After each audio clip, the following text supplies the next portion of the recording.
Tinggi Ilmu Ekonomi Cakrawala mengampu mata kuliah Manajemen Operasional 2.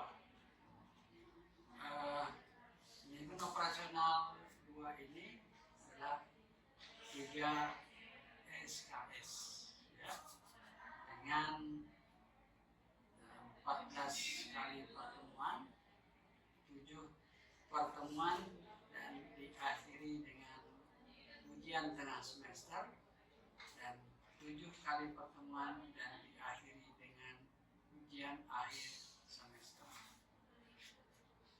Dalam hal ini tentunya pelaksanaan perkuliahan adalah dengan tatap muka, dengan dibantu dengan sarana laptop, e-fokus, papan tulis, dan sarana pendukung lainnya.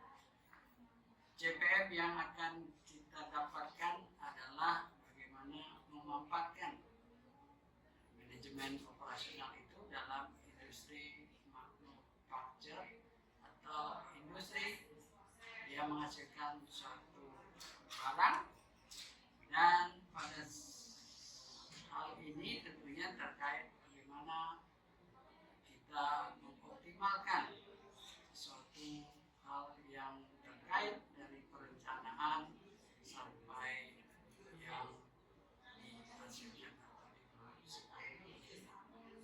Dalam pertemuan perkuliahan tentunya kita menyusun tentang rencana pertemuan-pertemuan satu semester yang terkait dari 14 pertemuan tersebut. Pertemuan pertama tentu terkait pada kontrak perkuliahan dan bagaimana tentang membahas terkait pada apa yang menjadi sesuatu hal yang sangat penting dalam proses perkuliahan itu sendiri. Nah, pertemuan kedua terkait pada definisi atau pengertian manajemen operasional oleh para ahli. Pertemuan ketiga pada tatanan konsep-konsep di dalam proses pelaksanaan di dalam manajemen operasional. Pertemuan ketiga adanya suatu penjelasan tentang pembedaan operasi operasional sebuah perusahaan. Pertemuan kelima tentang perkembangan manajemen operasional itu sendiri. Kemudian pertemuan yang keenam tentang ruang lingkup manajemen operasional lanjutan atau operasional manajemen yang kedua. Yang ketujuh, terhadap pemilihan lokasi yang sangat strategis di dalam manajemen operasional itu sendiri. Dari 7 pertemuan itu, maka dilakukan ujian tengah semester. Setelah itu dilanjutkan dengan pertemuan yang ke-8 tentang suatu pengambilan keputusan dalam manajemen operasional 2. Pertemuan ke-9 tentang strategi-strategi di dalam manajemen operasional. Pertemuan ke-10 menyangkut tentang bagaimana penerapan strategi di dalam manajemen operasional itu sendiri. Kemudian pertemuan ke-11 tentang sumber daya manusia dan desain pekerjaan. Pertemuan ke-12 tentang manajemen sumber daya manusia yang terkait di dalam manajemen operasional. Kemudian yang ke-13 sistem operasional manajemen dalam manajemen operasional ke-2. Ke-14 yaitu perencanaan sumber daya alam terkait pada potensi yang dimiliki oleh sebuah perusahaan. Dan pertemuan terakhir, pertemuan ke-14 adalah ujian akhir semester. Mungkin itu yang dapat kami sampaikan tentang mata kuliah manajemen operasional yang diampu oleh saya, Dr. Andes Anwar MSc. Demikian, terima kasih. Assalamualaikum warahmatullahi wabarakatuh. Assalamualaikum warahmatullahi wabarakatuh. Waalaikumsalam. Baik, saudara sekalian, pada sore hari ini kita akan melanjutkan perkuliahan dengan mata kuliah manajemen operasional 2 atau manajemen operasional lanjutan. Hari ini kita akan mencoba untuk membahas tentang anatomi manajemen operasional. Manajemen operasional adalah suatu usaha pengembangan maksimal untuk mengubah berbagai faktor produksi menjadi berbagai macam produk. Ya, jadi manajemen operasional itu lebih memfokuskan pada bagaimana sebuah perusahaan itu menghasilkan sesuatu barang material, ya, menjadi sesuatu hal yang bisa menghasilkan suatu produk. Ya, produk itu sendiri tentunya dilihat dari berbagai macam yang menjadi kebutuhan konsumen itu sendiri. Dan di dalam hal ini ada beberapa hal yang terkait tentang manajemen operasional itu sendiri, yaitu menyangkut tentang SDM, sumber daya manusia. Kenapa hal ini sangat penting? Karena sumber daya manusia adalah sesuatu hal menjadi alat untuk suksesnya pelaksanaan suatu kegiatan produksi. Sumber daya manusia itu terkait pada tentang tingkat pendidikan, pengalaman, dan kemampuan dia untuk bekerja sama. Kemudian kemampuan dia dalam hal melaksanakan operasional suatu mesin yang menghasilkan suatu produk. Kemudian menyangkut hal itu juga terkait pada mesin. Ya. Mesin itu terkait pada hal tentang kemajuan teknologi. Ya, teknologi itu sendiri tentu menyangkut tentang bagaimana suatu proses yang dilakukan secara cepat yang menghasilkan suatu barang yang jumlahnya itu disesuaikan dengan tingkat kebutuhan bangsa-bangsa. Makin canggih mesin itu tentu akan menghasilkan sesuatu yang lebih mempunyai nilai ekonomis. Kemudian tool, peralatan. Nah, peralatan ini adalah menyangkut segala sesuatu sebagai pendukung proses produksi. Ya, seperti yang kita lihat tadi, tool itu tidak terlepas dari tenaga manusia, tidak terlepas dari material, tidak terlepas dari mesin, tidak terlepas dari bangunan. Itu yang merupakan sesuatu hal yang sangat penting di dalam proses untuk mendapatkan suatu hasil yang maksimal terhadap suatu program. Kemudian bahan mentah atau raw material. Nah, kenapa ini juga penting juga? Karena untuk menghasilkan suatu barang yang berkualitas, yang baik, itu tidak terlepas dari bahan mentah. Kita biasanya di perusahaan-perusahaan penghasil atau memproduksi suatu barang itu sangat membutuhkan suatu bahan atau barang yang tentunya kualitas baik, kemudian mudah didapat, kemudian harganya kompetitif, dan hal penting adalah terkait dengan ketersediaan. Semua itu tentunya terkait pada seberapa besar ketersediaan bahan baku untuk menghasilkan suatu barang. Nah, dari hal itulah kita bisa melihat bagaimana tentang proses mengubah dan mengelola secara maksimal. Nah, terhadap 4 komponen ini tentunya kita bisa memaksimalkan terhadap sumber daya manusia, terhadap dan tentang bahan baku. Keempat ini tentunya harus dikelola secara baik dan benar supaya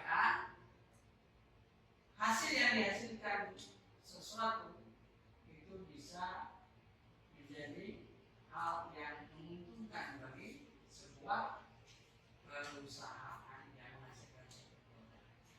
Dikelola dengan baik itu menghasilkan satu efisiensi produksi, efisiensi waktu, efisiensi tentang anggaran itu sendiri.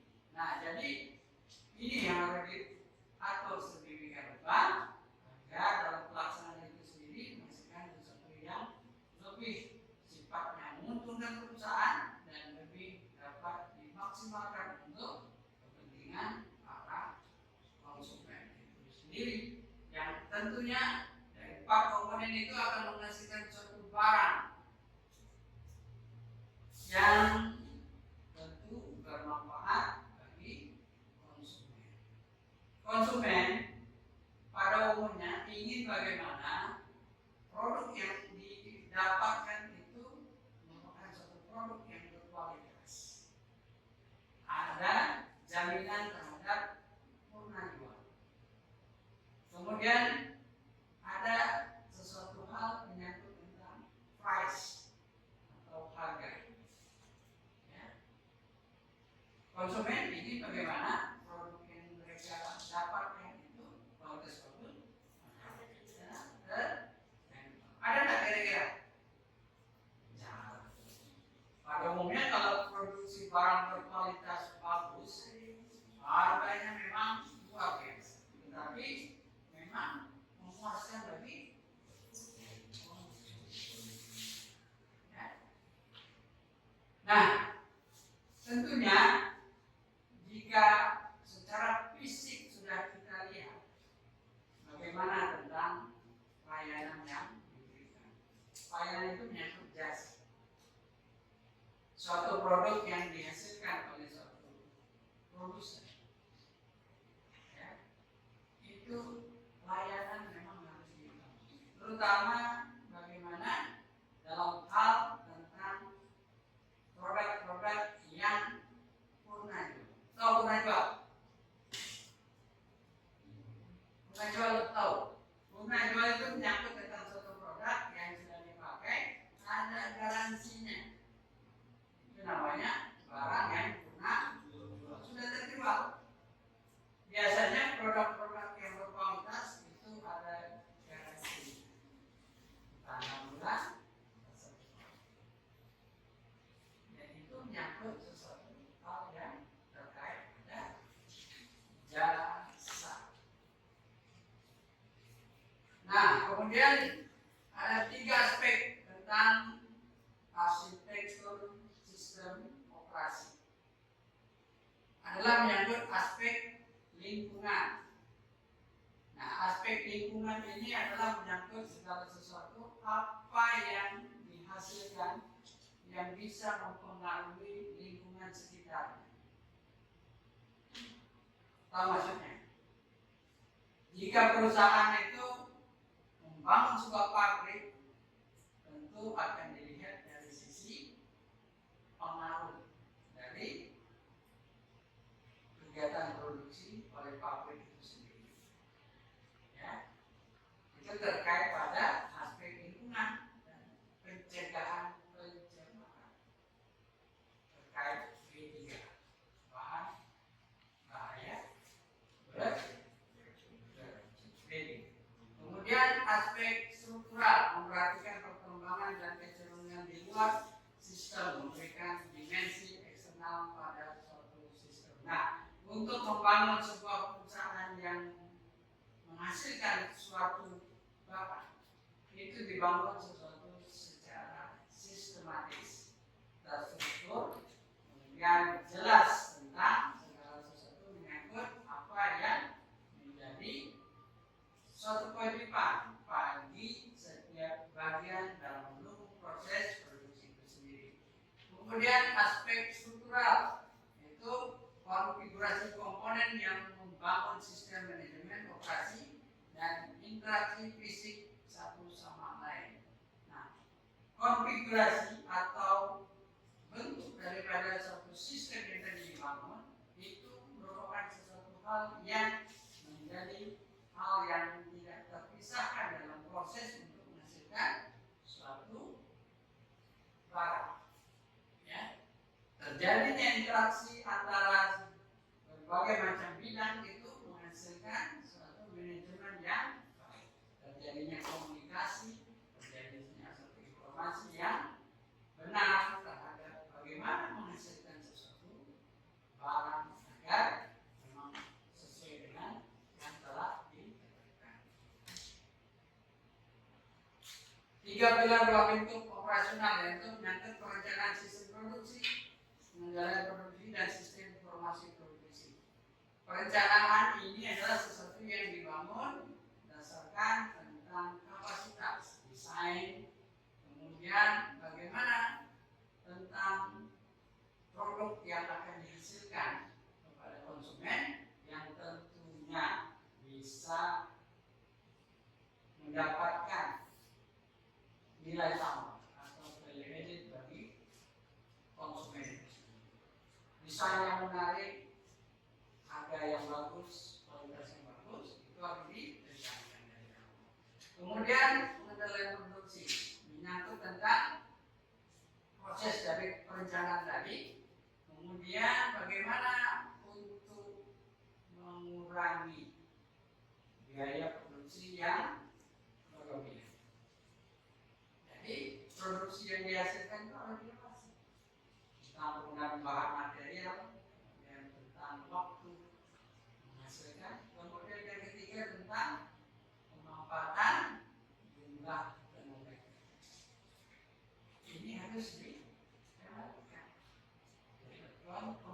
Kemudian sistem informasi produksi, yaitu membangun tentang operasional struktur organisasi dan pasar. Dari organisasi yang ada di dalam sebuah perusahaan itu sangat berpengaruh kepada pasar itu sendiri.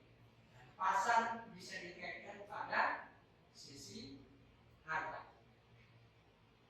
Kenapa struktural ini yang perlu diperhatikan? Karena itu menyangkut tentang pembiayaan.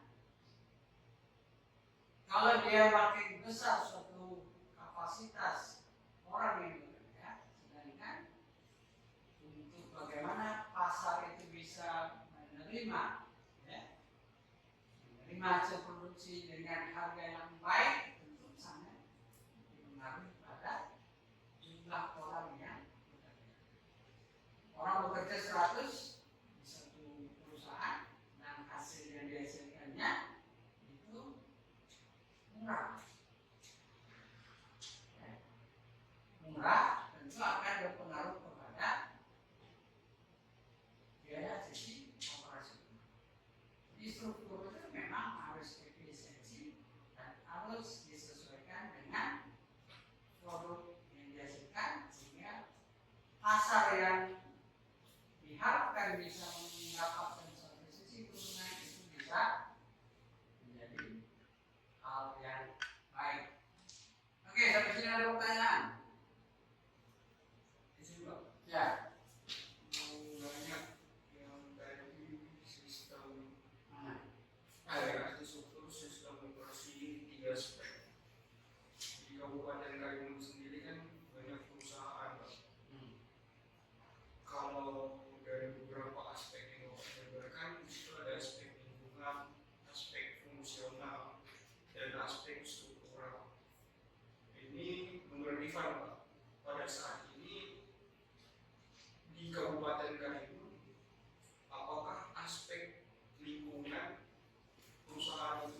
kita temui tentang hal itu. Tetapi regulasi kita juga memang tidak mengenalkan adanya hal-hal seperti ini. Sehingga sebenarnya aspek lingkungan yang di Kabupaten Karimun untuk saat ini dikatakanlah masih dalam kondisi normal. Walaupun kita ketahui bahwa informasi-informasi tentang B3 itu memang ada. Sebenarnya barang-barang rongsokan yang tidak terpakai itu merupakan B3 juga. Tapi tidaklah dalam kapasitas yang sangat membahayakan.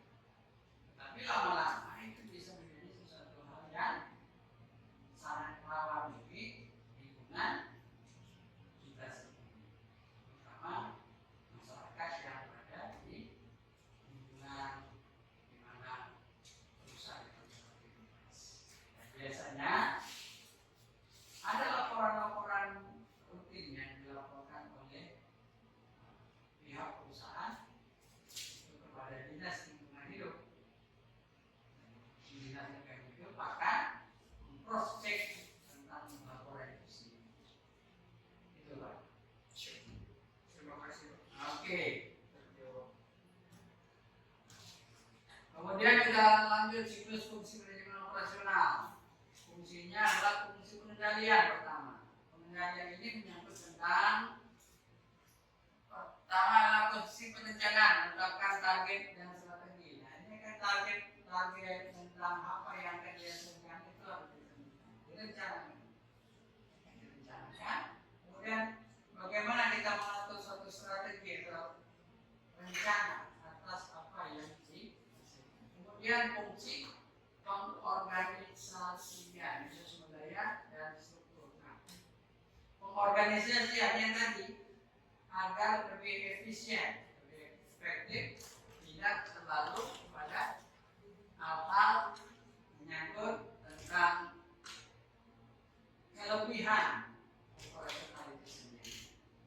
Ramping, harapannya adalah dengan perampingan struktur organisasi suatu perusahaan itu akan lebih efisien dan efektif. Kemudian fungsi pergerakan, mengeksekusi dan mengerahkan sumber daya manusia. Nah, ini menyangkut tentang pemanfaatan sumber daya manusia. Dan terakhir fungsi pengendalian, bagaimana semua aspek kegiatan yang sudah direncanakan itu dievaluasi dan dikendalikan